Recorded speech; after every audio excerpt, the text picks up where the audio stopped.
ধরেন আল্লাহ তাআলা দুইজনকে সৃষ্টি করলেন, উদাহরণস্বরূপ একজনের নাম আব্দুল্লাহ আর একজনের নাম আব্দুর রহমান। সৃষ্টির পরে আব্দুল্লাহকে বললেন, আব্দুল্লাহ আমি জানি তুমি পৃথিবীতে 50 বছর হায়াত পাইতা, খুব ভালো কাজ করতা, তুমি দুনিয়াতে অনেক ভালো কাজ করতা, এটা আমি আগেই জানি, আমার অসীম জ্ঞান বলে আমি আগে থেকেই জানি। তো যাও, তোমার এইমাত্র সৃষ্টি করলাম, যাও তুমি জান্নাতে ঢুকে যাও। আর আব্দুর রহমান, তুমি পৃথিবীতে খুব খারাপ কাজ করতা, এটা আমি জানতাম, তুমি সীমালঙ্ঘন করবা, অন্যায় করবা, অপরাধ করবা, তুমি জাহান্নামী হবা, যাও।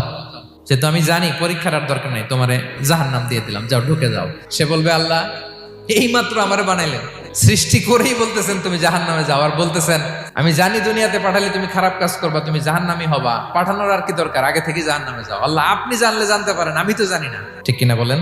সে বলবে, না আল্লাহ আপনি ভুল বলতেছেন, এই দুনিয়াতে পাঠাইলে আমি খুব ভালো কাজ করতাম, এজন্য আল্লাহ তাআলা পরীক্ষার আয়োজন করেছেন, যাতে করে তুমি জেনে যাও যে পৃথিবীতে তুমি কি করেছো।